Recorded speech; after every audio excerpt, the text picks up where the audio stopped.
हर हर महादेव। ओम काली। तो प्रिय भगतजनों, आज हम फिर एक सप्ताह के एक विशेष दिन तक लाइव आपकी समस्याओं का समाधान करने के लिए आए हैं। आज गुरुवार है, यानी कि गुरु का वार है, बृहस्पतिवार है, वीरवार है, थर्सडे है। तो इस दिन हम आपके लाइव सवालों का जवाब देते हैं। आज कुछ भगतजनों के फिर से प्रश्न आए हैं जिनके लाइव समाधान बताए जाएंगे। यदि आपका भी कोई प्रश्न है जो कि आपने हमें नहीं भेज पाए तो आप लाइव कमेंट में भी पूछ सकते हैं। तो चलिए अब हम अपनी प्रश्नोत्तरी शुरू करते हैं और जो जो प्रश्न हमारे पास आए हैं उनके बारे में हम आपको समाधान बताते हैं। तो पहला प्रश्न है अरविंद घोष जी का। अरविंद घोषाल जी हैं, ये हल्द्वानी से। अरविंद लिखते हैं कि गुरुदेव, नौकरी में दिक्कत आ रही है, क्या करूं? तो अरविंद जी, नौकरी का जो आपका मामला है उसके स्वामी होते हैं बुध और सूर्य भगवान। आप बुध और सूर्य भगवान की आराधना कीजिए, उसके बाद आपका नौकरी संबंधित मामला हल हो जाएगा। समस्या जो आ रही है वह हल हो जाएंगी। बुध आपकी नौकरी की व्यवस्था में आपका सहयोग करते हैं, जबकि सूर्य भगवान की पूजा करने से आपके अंदर एक आत्मबल, आत्मविश्वास, स्वयं के ऊपर विश्वास आ जाता है और आप अनेक बाधाओं को पार करके उस स्थान पर पहुंच जाते हैं जो आपने कभी चाहा था। तो आप सूर्य आदित्य मंत्र है जो बुध आदित्य मंत्र, वो आप मुझसे पर्सनल मैसेज करके ले लीजिए। आपको 21 दिन उसका जाप करना है नदी किनारे, या फिर अगर आपके आसपास कोई नदी नहीं है तो आप अपने घर पर ही अपने पूजा रूम में इसका जाप कर सकते हैं। इसके बाद आपकी समस्या में आपको काफी लाभ मिलेगा। अगला प्रश्न है शीतल बंसल जी का, दिल्ली से। शीतल लिखती हैं कि गुरुदेव, मेरे पैर में, एक पैर में दर्द होता है और ये यहाँ से शुरू होता है और पूरी जांग होता हुआ, पिंडली होता हुआ उंगली के पोरे तक जाता है। तो शीतल जी, इसमें आपको किसी ज्योतिषी को, किसी भगत को दिखाने की जरूरत नहीं है। आप डॉक्टर के पास जाइए। और ये बीमारी होती है साइटिका। साइटिका ये बीमारी होती है, ये अक्सर महिलाओं में होती है। लगभग 90% महिलाओं को ये कभी न कभी अपने जीवन में यह बीमारी होती है। यह एक नस होती है, एक रग होती है जो कभी कभी ब्लॉक हो जाती है या फूल जाती है, जिसकी वजह से आपको दर्द होता है। कभी आपको अचानक दर्द होगा, फिर अपने आप ये ठीक भी हो जाता है। तो इसके लिए आप डॉक्टर से सलाह लें, और डॉक्टर के पास भी इसका कोई इलाज नहीं है। मेरे हिसाब से तो आप अपने घर में ही, जहाँ पे आपको दर्द हो, एक गर्म कपड़ा आपको करना है और तवे पर उसको गर्म करके उसको सेक ले। या फिर आजकल बाजार में भी आती है, वो सेकने की थैली आती है, वो 150-200 रुपए की आ जाती है, जो लाइट से गर्म होती है, उसके अंदर केमिकल होता है। आप उससे भी इसको सेक सकते हैं, इससे आपको आराम मिलेगा। ये कोई परमानेंट बीमारी नहीं, न ही इसका कोई परमानेंट इलाज है। इसको आप सिर्फ अपनी सेवा के बल पर आप आराम पा सकते हैं। अगला प्रश्न है अक्षय चंदेला जी का, जयपुर से। गुरुदेव, घर में मसान की पूजा करना चाहता हूँ, क्या मसान को मैं अपना देवता, कुल देवता बना सकता हूँ? तो अक्षय चंदेला जी, बिल्कुल आप मसान की घर में पूजा कर सकते हैं। कई जगह ये कुल देवता भी होते हैं और लोग उनको पूजते हैं, लेकिन समस्या एक ही आती है, ये एक ऐसे आपके घर के जो है देवता बन जाएंगे जिसको आपको पीढ़ी दर पीढ़ी पूजना पड़ेगा। फिर कोई उपाय नहीं है कि आप अपने जीवन में पूजा करेंगे। आगे आने वाली आपकी संतान भी, उनको भी इसकी आराधना और पूजा वैसे ही करनी पड़ेगी, वरना ये आपके घर को उलट पुलट कर देगा, आपके सारे काम धंधों को चौपट कर देगा, आपके जीवन में इतने दुख भर देगा कि आप कल्पना नहीं कर सकते।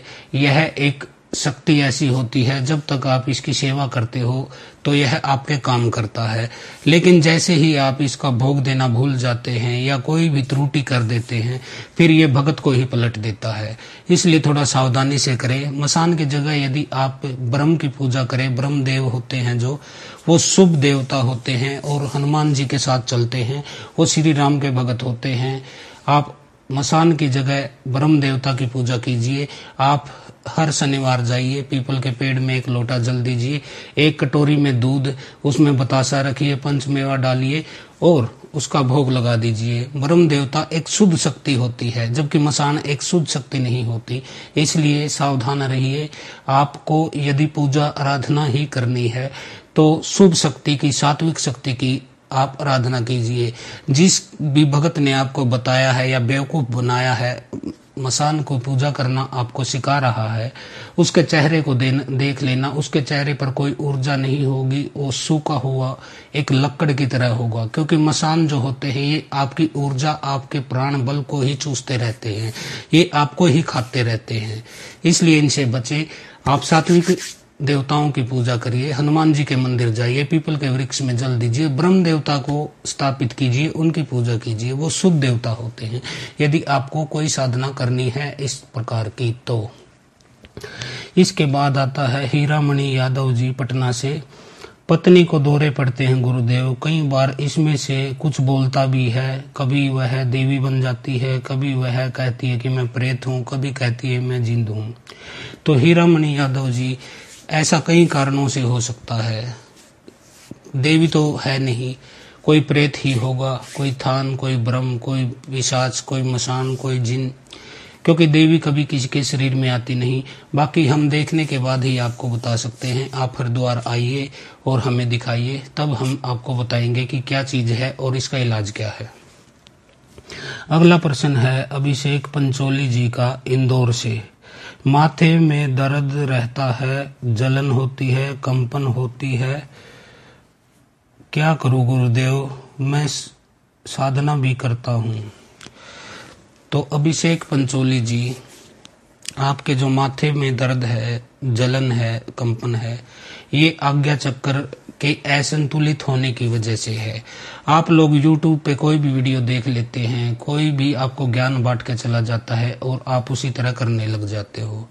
आज्ञा चक्र आपका असंतुलित हो गया है, जो कि आपने जबरदस्ती के अभ्यास से किया है। ये धीरे धीरे जागृत होता है। आपने कुछ ज्यादा ही तेजी दिखाई है, जिसकी वजह से इसमें आपको समस्या आई है। और आप किस उद्देश्य से इसको करना चाहते हैं, यह भी महत्वपूर्ण है। जैसी आपकी श्रद्धा होगी, विचार होगी, सात्विक विचार हैं, तामसिक विचार हैं, राजसिक विचार है, उन विचारों के हिसाब से भी आज्ञा चक्र में जलन होती है। आपका माथा भी गर्म कभी कभी आपको महसूस हुआ होगा, जलन हुई होगी, कोई चीज ऊपर उठने जैसी महसूस होती होगी। आपका ये जो हिस्सा है जबड़ों का, ये ध्यान करते ही ऐसे ऊपर की तरफ जाने लगता होगा।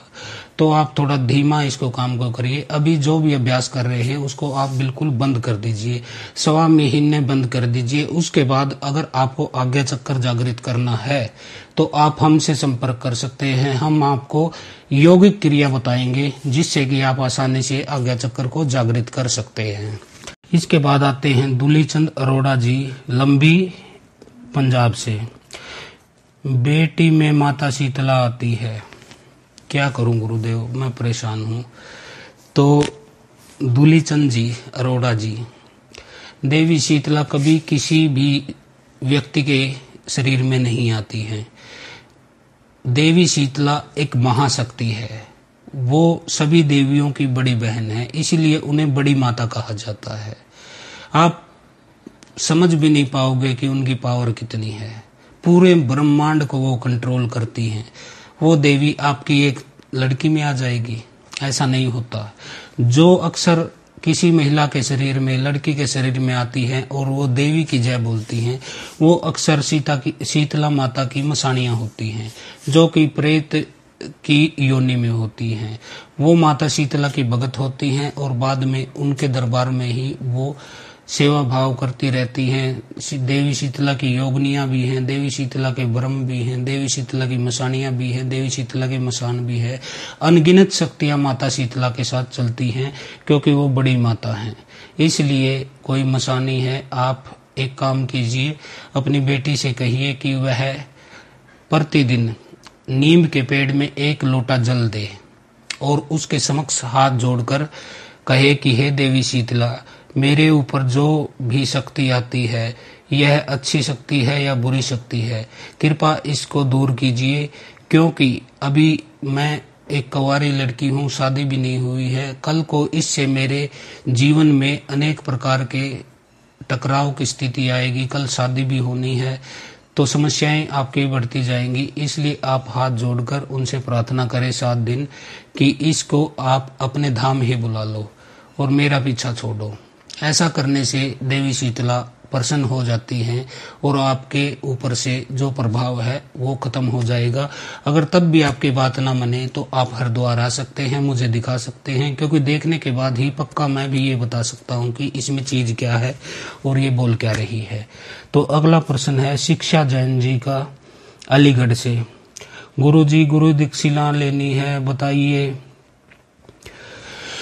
तो शिक्षा जैन जी, गुरु दीक्षा आप ले सकती हैं, आप ऑनलाइन भी ले सकती हैं या फिर आप धाम पर आकर भी ले सकती हैं। ऑनलाइन दीक्षा लेने का चार्ज होता है, जो गुरु दक्षिणा होती है वह 2100 रुपये है। लेकिन यदि आप धाम पर आते हो, हरिद्वार आते हो, तो निःशुल्क आपको दीक्षा दी जाएगी, क्योंकि फोन पे जो बैठे बैठे भक्ति भी करना चाहते हैं, कष्टों का इलाज भी करवाना चाहते हैं, राजा की औलाद की तरह घर से बेड से नीचे कदम नहीं रखना चाहते हैं, उनके लिए हमने ये चार्ज रखा है।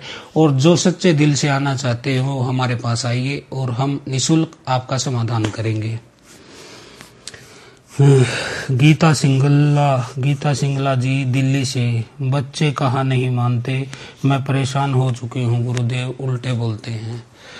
तो देवी गीता जी, बच्चे तो आजकल सभी के बिगड़ चुके हैं, आपके भी बिगड़ गए होंगे तो क्या। ये आजकल के संस्कार ही ऐसे हैं, क्योंकि अब जॉइंट फैमिली में हम रहते नहीं, एकल परिवार है, पिता ड्यूटी पे रहता है, बच्चे माँ को परेशान करते हैं पीछे से, क्यों दबाव की कमी होती है।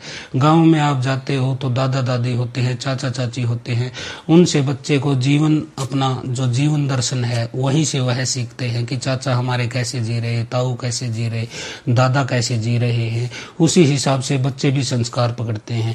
अभी आप शहरों में रहते हो, पिता जॉब पर चले जाते हैं, आप काम में लगी रहती हैं, टीवी देखती हैं, बच्चे इधर उधर पार्कों में दूसरे अच्छे दोस्त हैं, बुरे दोस्त हैं, अच्छी संगत है, बुरी संगत है, आपको तो पता भी नहीं चलता। शाम को वो बैठ के आराम से सिगरेट के सुट्टे लगाते होंगे और आप घर में बैठ के सोचते हो कि आपके बच्चे क्यों नहीं मानते, उल्टे क्यों बोलते हैं। तो कृपया पहले उन पर ध्यान दीजिए, जब आप उन पर ध्यान दोगे तभी आपको कोई अच्छा फल मिल पाएगा। ये जिम्मेदारी आपकी है, क्योंकि पिता का कार्य है नौकरी पर जाना, कमा के लाना और आप लोगों को घर बैठे खिलाना।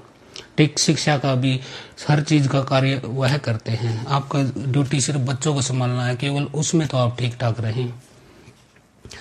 अगला प्रश्न है राखी राजपूत जी का, देवी साधना करना चाहती हूँ गुरुदेव, आपके पास कब आऊं, क्या खर्च होगा। तो राखी राजपूत जी, आप देवी साधना कर सकते हैं, हमारे पास आकर देवी साधना भी कर सकते हैं, इसमें कोई भी समस्या नहीं। आप किसी भी महीने की एकादशी को आ जाइए, लेकिन अपने साथ अपने परिवार के किसी व्यक्ति को लेकर आप आएंगी, आप अकेली नहीं आ सकती। इसमें 1 हफ्ते का समय लगता है और इसमें जो खर्च आपने पूछा है, तो खर्च की तो आप पर्सनल ही पूछ सकते हैं, क्योंकि ऑनलाइन ऐसी जो बातों का कोई फायदा नहीं, कोई तुक नहीं है। सुनील शर्मा जी हैं ग्वालियर से, लिखते हैं कि ब्रह्मदेव को कुल देवता बना सकते हैं। तो सुनील शर्मा जी बिल्कुल बना सकते हैं, आप तो ब्राह्मण परिवार से ही हो और ब्रह्मदेव जो होते हैं वो भी ब्राह्मण होते हैं।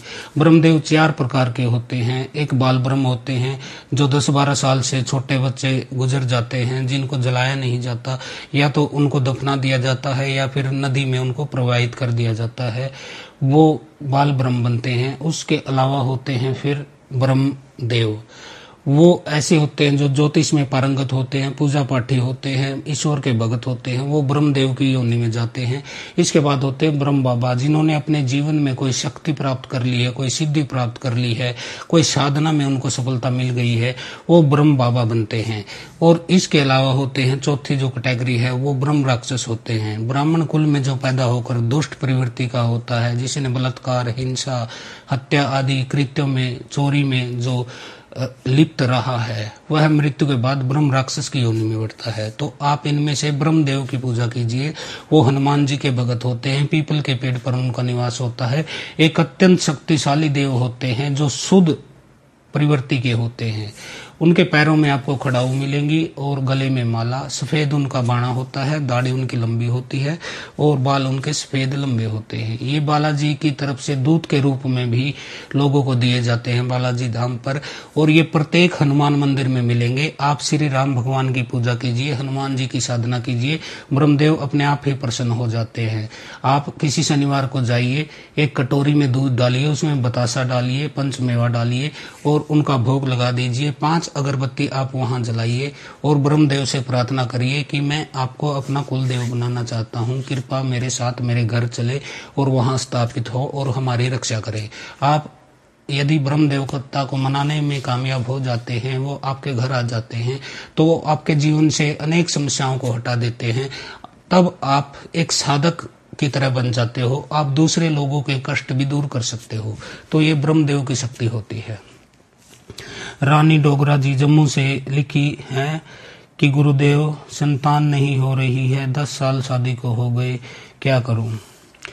तो रानी डोगरा जी, संतान के लिए पहला तो मामला होता है डॉक्टरी। आप फिजिकल आपने सभी करा लिए होंगे, 10 साल हो गए, यह तो मैं जानता हूं। आपने हर जगह किसी ने बताया होगा, आप वहीं गए होंगे, क्योंकि जो समस्या से ग्रस्त व्यक्ति होता है, परेशान होता है, वह हर जगह दरवाजा खटखटाता है।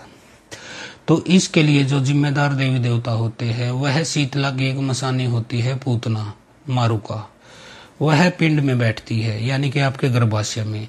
उस देवी के अलावा कोई भी शक्ति आपके गर्भ में प्रवेश नहीं कर सकती, न ही कोई रोकथाम लगा सकती है। आपकी वही देवी रुष्ट है, आप उनको मना लीजिए। आप मंगलवार को, बुधवार को और वीरवार को 3 दिन आपको जाना है। नीम के पेड़ में 1 लोटा जल देना है, 5 अगरबत्ती वहां जलानी है और माता शीतला से प्रार्थना करनी है कि हे बड़ी माता, मुझे संतान प्राप्ति नहीं हो रही है और मुझसे देवी जो पूतना है, मारुका है, पिंड की भवानी है, वह रुष्ट है। कृपा उन्हें मनाइए ताकि हमें संतान की प्राप्ति हो और हमारे जीवन में खुशियां आए। तो ऐसे करके आप 3 दिन तो आपको लगातार जाना है। उसके बाद हफ्ते में 1 या 2 बार आप जा सकती हैं नीम के पेड़ में। आपको सिर्फ जल देना है, आपका कोई पैसा नहीं लगता, कोई आपको टैक्स नहीं देना। आराम से आप पूजा कीजिए, माता शीतला को मनाइए, वो उनकी ही मचानियां हैं। जैसे ही माता शीतला आप पर कृपा करती हैं, वो अपने आप सेट हो जाती हैं। इसके बाद आता है विकास राठौड़ जी का जोधपुर से, विवाह नहीं हो रहा है गुरुदेव, क्या करें? तो विकास जी, विवाह के न होने के तो कई कारण हो सकते हैं। एक आपका चरित्र भी हो सकता है, यदि आप गलत चरित्र के हैं, गलत इंसान हैं, तो उसकी शादी में भी रुकावट आ सकती है। दूसरा जो होता है वो फाइनेंशियल होता है, आप कमाते क्या है, आपकी संपत्ति कितनी है, उसके हिसाब से भी आपके विवाह में अड़चन लग सकती है। क्योंकि कोई भी माता पिता जब अपनी लड़की की शादी करता है तो वह इतना थोड़ा बहुत तो जरूर देखता है कि वह कल को खाएगी क्या, उसका पति कमाता कितना है, उसकी संपत्ति कितनी है और उसका नेचर कितना है। तो ये फिजिकल कारण हो सकते हैं। इसके अलावा यदि यह सब ठीक है आपका, तो फिर आप हमें पर्सनल मैसेज भेजिए, अपनी जन्म तिथि भेजिए, अपना एक फोटो भेजिए, क्योंकि जन्म तिथि से अधिक मैं लोगों के माथे देखकर बताता हूँ। क्योंकि हमारे पास जो शक्ति है वो ज्योतिष कम होती है, तंत्र शक्ति ज्यादा होती है, क्योंकि हम देवी काली के भगत हैं, तो इसमें तंत्र ज्यादा चलता है। आप अपना फोटो भेजिए और अपना नाम और अपना जन्म स्थान भेजिए, हम आपको जो रियल बात है वह बताते हैं। इसके बाद आता है शीला गुप्ता जी नोएडा से, गुरुदेव, धन की हानि हो रही है, सब उपाय कर लिए, अनेक भक्तों के पास चले गए, तो इसका क्या कारण है? शीला गुप्ता, नोएडा से। तो शीला जी, धन हानि के अनेक कारण हो सकते हैं। घर में कोई ऐसा व्यक्ति हो सकता है जो कि चोरी चपटा भी करता होगा या फिर नशे पते की तरफ जाता होगा, धन उठा भी सकता है। आपने ये खुलकर नहीं बताया कि आपको हानि किस प्रकार की हो रही है। अगर आप सही से बताइए तभी तो हमें पता चलेगा। धन हानि के तो कई कारण हो सकते हैं। आप कोई कारोबार करते हैं, व्यापार करते हैं, उसमें हानि हो रही है, या आपके घर से चोरी हो रही है, या आपके सामान बिजली के, इलेक्ट्रॉनिक या कपड़े जल रहे हैं, क्या हो रहा है पहले हमें कंफर्म कीजिए, तब हम आगे की कार्रवाई बता सकते हैं। अभी एक लाइव पर्सन है, मैं इसको पहले बता देता हूँ। ये है रामसिया जायसवाल। रामसिया जायसवाल जी, जय गुरुदेव। नमस्कार। नमस्कार जी, जय श्री राम। गुरु जी, मेरी बहू और बेटे आपस में बहुत विवाद हो गया है। करीब 7 महीने से एक दूसरे से बात नहीं कर रहे हैं, अलग अलग है दोनों को सुकुशल घर में सुधार हो, कृपा।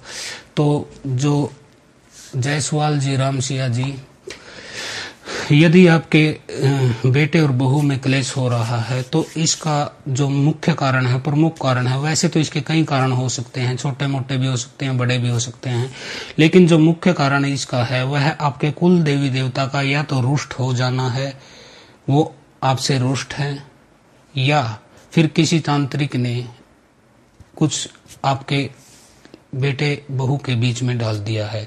लेकिन तांत्रिक ऐसे नहीं डाल सकता। यदि आपके देवी देवता मजबूत हैं, आप उनका टाइम पर भोग देते हैं, उनकी पूजा करते हैं, तो कोई भी मतलब नहीं, कोई भी शक्ति नहीं है जो आपके घर में कोई भी नेगेटिव एनर्जी भेज सके जिससे आपके घर में क्लेश रहने लगे। तो आप मुझे पर्सनल व्हाट्सएप पर ये बताइए कि आपके कुल देवी देवता कौन है, और अपना नाम और बेटे बहू दोनों का फोटो भेजिए आप, जिसमें माथा स्पष्ट दिखाई देता हो। यह आप मुझे भेज दीजिए। मेरा व्हाट्सएप नंबर आपको मेरी प्रोफाइल पे भी, कहीं वीडियो पर भी आराम से मिल जाएगा। तब हम पक्का बता सकते हैं कि इसकी वजह क्या है। तो इसके बाद अगला प्रश्न है अंजना वर्मा जी का, वडोदरा से। गुरुदेव, मैं काली साधना करना चाहती हूँ, दरबार लगाना चाहती हूँ, लोगों की समस्याएं दूर करना चाहती हूँ। तो अंजना वडेरा जी, आप काली की साधना कर सकती हैं, दरबार भी लगा सकती हैं, लोगों की समस्याएं भी दूर कर सकती हैं, लेकिन उसके लिए आपको प्रैक्टिकल जो है वो साधना करनी पड़ेगी। आपको हरिद्वार आना पड़ेगा, लेकिन जब आप आओ तो अपने साथ अपने परिवार के किसी अन्य सदस्य को लेकर आना, क्योंकि अकेली औरत का हम अब कभी बुलाते नहीं हैं, कोई उसका फायदा भी नहीं है, क्योंकि आप यदि अकेली आती हैं तो हम आपको कुछ नहीं बता पाएंगे, न ही आपकी साधना करवा पाएंगे। तो अपने फैमिली मेंबर को लेकर आप किसी भी रविवार या संडे को आ सकती हैं। सुमन मिश्रा जी, पूना से लिखती हैं, गंगा घाट पर पितृ तर्पण करवाना चाहती हूँ, क्या आप मेरी मदद कर सकते हैं? मैं पूना में रहती हूँ और मुझे हरिद्वार करवाना है। तो ये हम आपका करवा सकते हैं, ऐसी कोई बात नहीं है। आप हमें भेजिए जो भी आपकी डिटेल्स हैं, जो भी आपको करवाना है, आप हमें व्हाट्सएप पर भेज सकती हैं। इसके बाद आता है ललिता उनियाल जी का, डाक पत्थर, देहरादून से। बेटा डरा रहता है, बिस्तर में और पैंट में पेशाब भी करता है। तो बच्चों में ये, काफी बच्चों में ये समस्याएं होती है कि वो पेशाब कर देते हैं बिस्तर में भी और पैंट में भी निकल जाता है। ये कमजोरी होती है, आत्मविश्वास की कमी होती है, घबराहट होती है उनके अंदर। इसके लिए आप जो हनुमान साधना मैंने वीडियो तैयार की है, आप YouTube से ले सकते हैं, या मैं आपको लिंक दे दूंगा।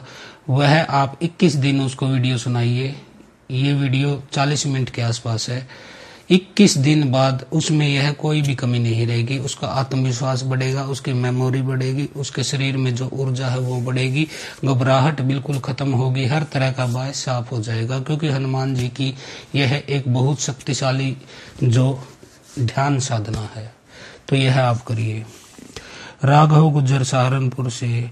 गुरुजी, मेरे पिता बहुत हरामी हैं, उनको सीधा करना है, पत्नी को परेशान करते हैं। माँ की मृत्यु 25 साल पहले हो गई थी। और अब वो मेरी पत्नी को परेशान करते हैं। तो ये एक सामाजिक मुद्दा है, इसको आप अपने घर से सुलझाइए। अब पिता के ऊपर वशीकरण करने के लिए आप किसी साधु महाराज के पास मत जाइए, आप 2-4 अपने रिश्तेदारों को इकट्ठा कीजिए और अपनी समस्या का समाधान कीजिए। जो भी सच्चाई है सबके सामने बोलिए, अपने आप आपका समाधान हो जाएगा। आदि पटनायक जी उड़ीसा से, दुकान एकदम से ठप हो गई है, क्या करूं गुरुदेव। तो दुकान का ठप होना के 2 कारण हो सकते हैं, या तो आपके घर के देवता नाराज हैं या फिर किसी बाहरी शक्ति की वजह से ऐसा हुआ है। तो इसके लिए तो आपको सबसे पहले अपने कुल देवी देवता को प्रसन्न करना है, उनको प्रसन्न कीजिए। मैं आपको विधि दे दूंगा, आप मुझे व्हाट्सएप पर अपनी डिटेल भेजिए, अपने कुल देवी देवता का नाम भेजिए, अपना नाम भेजिए, अपना पूरा स्थान भेजिए, मैं आपको विधि देता हूँ, हो जाएगा, ऐसी कोई बड़ी बात नहीं है। पल्लवी राणे नासिक से, संतान नहीं हो रही है, मासिक धर्म गड़बड़ है। तो पल्लवी जी, आप सबसे पहले तो किसी डॉक्टर के पास जाइए, वहां से आपको इसका ज़्यादा अच्छा उपचार मिल सकता है। इसके अलावा यदि फिर भी कोई समस्या आपको है तो आप माता शीतला के किसी भी दिन, आप हफ्ते के 7 दिन जाइए, आपके आसपास में कोई नीम का पेड़ होगा, उसमें 1 लोटा जल दीजिए, 5 अगरबत्ती जलाइए और आपको यह 7 दिन तक करना है। उसके बाद आपको जैसा महसूस हो, आपको सौपन में या प्रत्यक्ष या जैसे भी हो, आपको कोई संकेत माता शीतला की तरफ से मिलेगा, उसको मुझे बताइए, फिर मैं आपको आगे की विधि बताऊंगा। इसमें कोई बड़ी बात नहीं है, माता शीतला बहुत दयालु देवी है। शिवानी झा आगरा से, एक लड़के से प्यार करती हूँ, आप मिलवा दीजिए। तो मैंने कौन सा यहाँ मैरिज ब्यूरो खोल रखा है। मैंने पहले बोला है कि इलू इलू के केस, गड़े धन के केस, सट्टे लॉटरी के केस, वशीकरण, मारण, मोहन, स्तंभन, ये मामले हम अपने हाथ में नहीं लेते हैं। आप अपना मामला खुद ही निपटाइए, क्योंकि इलू इलू के मामले से हम बहुत परेशान रहते हैं। आशा बाघेल जी रीवा से लिखती है, कुल देवी देवता की साधना बताइए। कुल देवी देवता की साधना क्या बतानी हो, तो आपके ही पूर्वज हैं, आपके ही घर की ऊर्जा होती है। आप उनकी सेवा कीजिए, उनकी पूजा कीजिए, आराधना कीजिए, उनका भोग दीजिए और हाथ जोड़कर प्रार्थना कीजिए कि आप हमसे सिद्ध हो जाइए और हमारे ऊपर कृपा कीजिए। 21 दिन आप साधना कीजिए, मैं आपको विधि भेज देता हूँ, मुझे व्हाट्सएप कीजिए। 21 दिन के अंदर आपके कुल देवी देवता है वो आपको सिद्ध हो जाते हैं, आपको बताने लगते हैं। वर्षा भट्टाचार्य जी त्रिपुरा से, काली की पूजा करूं, राम जी की पूजा करूं, शिव की पूजा करूं, समझ नहीं आता क्या करूं। जीवन में बहुत सी समस्याएं हैं, मेरा मन विचलित हो चुका है, अब मैं क्या करूं, मैं बहुत थक चुका हूं। तो वर्षा भट्टाचार्य जी, शक्ति तो एक ही है जिससे इस संसार की उत्पत्ति हुई, इस ब्रह्मांड की उत्पत्ति हुई। आप उसे काली कहें, कृष्ण कहें, राम कहें, शिव कहें, उससे कोई फर्क नहीं पड़ता। इस शक्ति के गुण अलग अलग होते हैं, तामसिक, सात्विक, राजसिक। जैसे आप श्रद्धा और जैसे विचार से, जैसी इच्छा से आप भगवान को याद करते हैं, वह उसी तरह के गुणों को लेकर उसी तरह के रूप में आपके सामने प्रकट होते हैं। इसके लिए मैं आपको बताना चाहता हूँ, तत्वमसि, तत्वमसि श्वेत केतु, तुम वही हो श्वेत केतु। तो यह एक उपनिषदों की कथा है। एक ब्राह्मण के घर एक लड़का हुआ श्वेत केतु। उसके पिता महापंडित थे, महाज्ञानी थे। वो सिर्फ जन्म से ब्राह्मण नहीं थे बल्कि कर्म से ब्राह्मण थे। ब्रह्म को जिसने जान लिया वह ब्राह्मण। तो जब 12 वर्ष का हुआ श्वेत केतु, तो उसके पिताजी ने उसे गुरुकुल में भेज दिया। गुरुकुल में उन्होंने भेजा उसको और कहा, जब वह जा रहा था श्वेत केतु, तो उन्होंने उससे कहा कि सुन बेटा, हमारा परिवार एक बहुत ही प्रसिद्ध ब्राह्मण परिवार है। इसका कोई भी सदस्य जन्म से ब्राह्मण नहीं है बल्कि सभी कर्म से ब्राह्मण है। सब ने ईश्वर के ब्रह्म को जाना है, ब्रह्म में जिया है, ब्रह्मचर्य का पालन किया है, ब्रह्म को ही हम जान चुके हैं। अब तुम्हारा नंबर है, मैं तुम्हें गुरु के घर भेज रहा हूँ। तुम ज्ञान पूरा सीख के आना, लेकिन उस एक को जान के जरूर आना जिसके जानने से सबको जान लिया जाता है। एक साधे सब सद है। तो श्वेत केतु के पिता ने उसे भेज दिया। वह गुरुकुल चला गया। लगभग 12 वर्ष बाद वह शिक्षा ग्रहण करके आया, सब कुछ सीख के आया और अपने आते ही अपने पिता के चरण छू लिए और कहा, पिताजी मैं ज्ञान प्राप्त करके आया हूँ, ये देखिए मेरी डिग्रियां, मैं वेद कंठस्थ है, मेरे गीता में जानता हूँ, शास्त्रों का पूरा ज्ञान है, उपनिषद मेरे कंठस्थ है, सारा ज्ञान मैं लेकर आया हूँ, आप कोई भी सवाल मुझसे पूछ सकते हैं, मैं तुरंत आपके जवाब देता हूँ। तो श्वेत केतु का पिता कहता है कि उस एक को जानाए जिसके जानने से सब कुछ जान लिया जाता है। अब श्वेत केतु सोचने लगा कि उस एक को तो मैंने जाना नहीं।